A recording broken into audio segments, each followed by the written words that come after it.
इसको लेकर के मैं बहुत खुश होती हूँ कि मैं कितनी भाग्यशाली हूँ कि उनके द्वारा बनाए गए कानून के अंतर्गत पढ़ कर के मैं आज यहाँ पे काबिल हो गई हूँ। उनके बनाए नियम को मैंने सही ठहराया है। और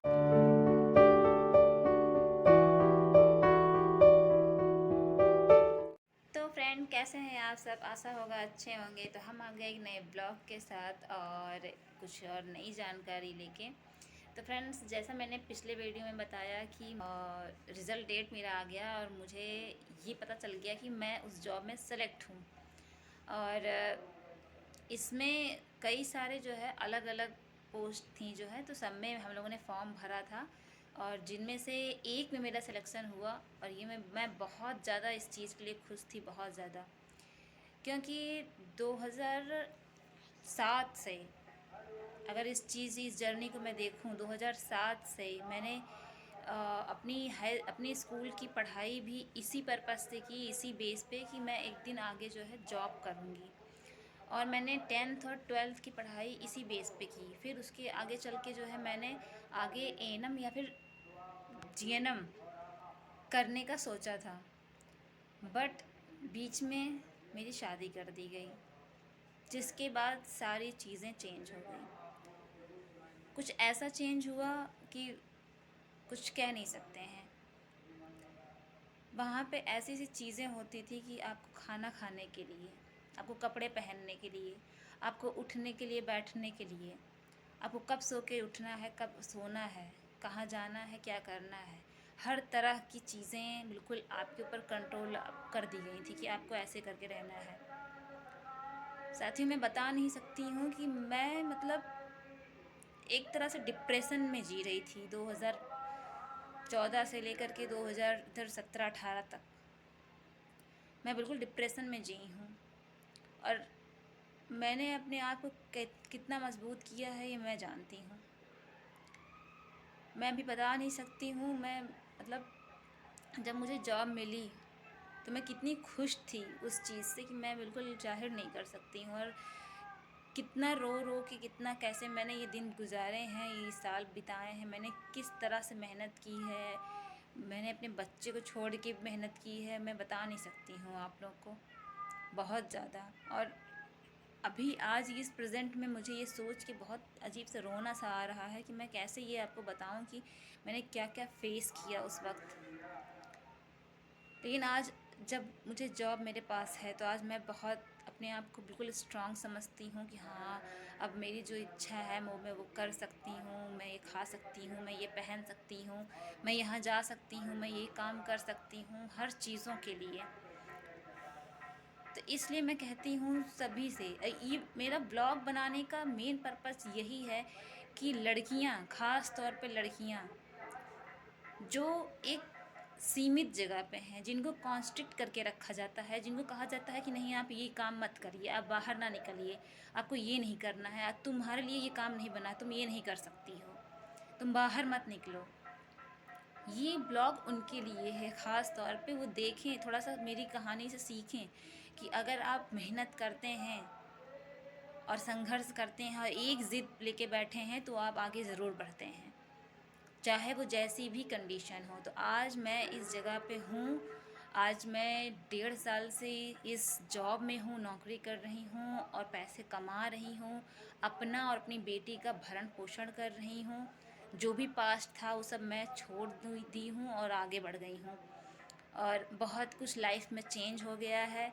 मुझे ये एहसास होता है कि जब कभी आज से 75 साल पहले बाबा साहेब ने जो भी चीज़ें चेंज की यहाँ पे भारत में, वो क्या रहा होगा उस समय का माहौल, और आज के माहौल में क्या चेंजेस उन्होंने किए हैं। इसको लेकर के मैं बहुत खुश होती हूँ कि मैं कितनी भाग्यशाली हूँ कि उनके द्वारा बनाए गए कानून के अंतर्गत पढ़ कर के मैं आज यहाँ पे काबिल हो गई हूँ।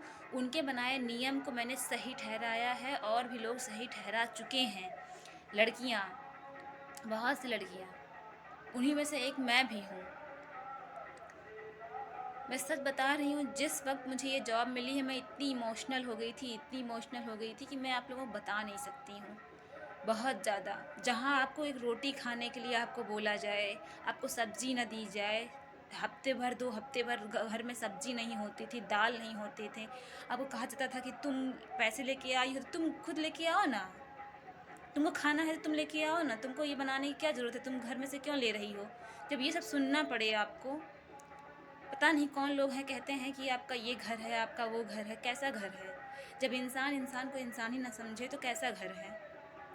वहीं पे मेरी 3 फ्रेंड ऐसे थीं जिन्होंने मुझे मेंटली इतना प्रिपेयर किया है, इतना मेरा सपोर्ट किया मेंटली। उन्होंने मुझे 1 रुपया कभी नहीं दिया, लेकिन इतना उन्होंने मुझे सपोर्ट किया है कि मैं उनका एहसान मानती हूँ कि जब उस वक़्त मैं एक दुःख तकलीफ़ से गुज़र रही थी तो उन्होंने मुझे मेंटली सपोर्ट दिया है।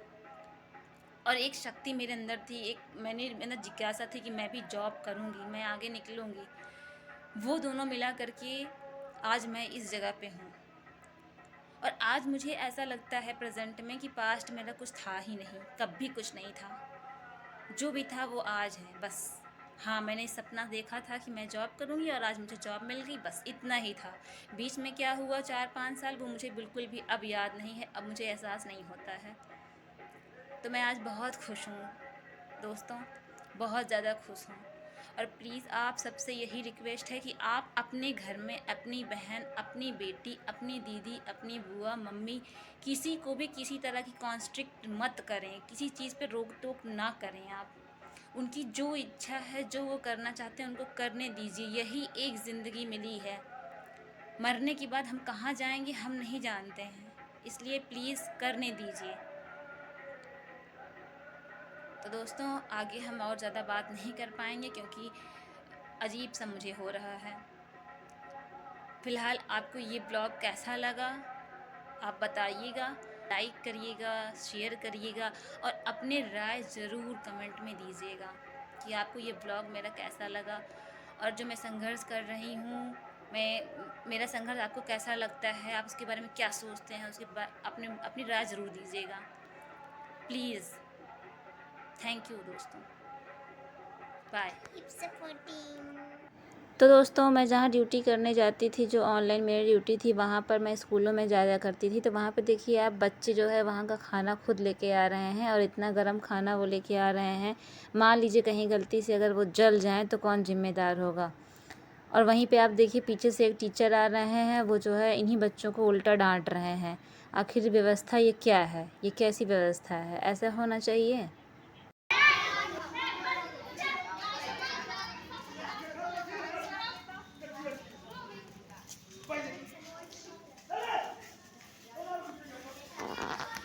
तो साथियों यहाँ तक मैंने आपको बताया था कि जो है 13 जून को जो ये ऑनलाइन ड्यूटी में ज्वाइन करती हूँ, उसको मैं कंटिन्यू करती जाती हूँ। अब आगे की जर्नी बहुत ही शॉर्ट में देखिए।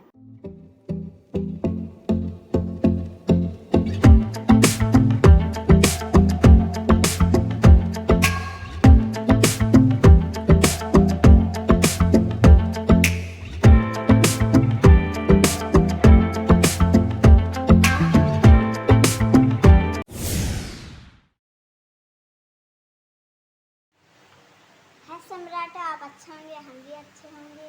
आज हम सब मार्केट गए थे, वो भी बहुत दूर गए थे, कुछ काम था। और हम सब खुश थे इस बात के लिए क्योंकि कल 26 जनवरी है और हम सब जाएंगे। और अप्रैल और आज हम सब बताएं क्या लाए हैं। ये देखिए घड़ी, और लाए हैं साथ में लाए हैं तिरंगा। अच्छा लग रहा है ना। और ये बताइए तिरंगे से क्या होता है? अगर उल्टा रहे तिरंगा तो देश का अपमान होगा। और इसलिए हम सब जानते हैं कि आज हम सब ये खरीद के लाए थे, बहुत कुछ खरीद के लाए थे। और बताएं क्या खाए थे हम सब? साथ में चाउमीन खाए थे और फुल्की खाए थे और आइसक्रीम खाए थे। और साथ में नानी के यहाँ भी गए थे, मामा से मिले, नानी जान से मिले। और क्या कहते साथ में उनने दही भी दिया था और बहुत अच्छी दही थी, कितना मस्त पूछो मत। अब एक चीज़ और भी है, ये देखिए साथ में ये भी है। इतनी सारी चीज़ लाए हैं, आपको दिखाएं? दिखाते हैं। तो दोस्तों नेक्स्ट डे था 15 अगस्त और मैं परी के स्कूल जाती हूँ। वहाँ पे देखिए आप सारे बच्चे रैली लेकर बाहर निकल रहे हैं। कितना प्यारा लग रहा है देख करके, और चारों तरफ फ्लैग्स ही लहरा रहे हैं। इतना सुंदर लग रहा था और काफ़ी हवा चल रही थी वहाँ पे। और सारों बच्चों की परेड कराई जाएगी जो है मेन मार्केट से थोड़ा और इधर।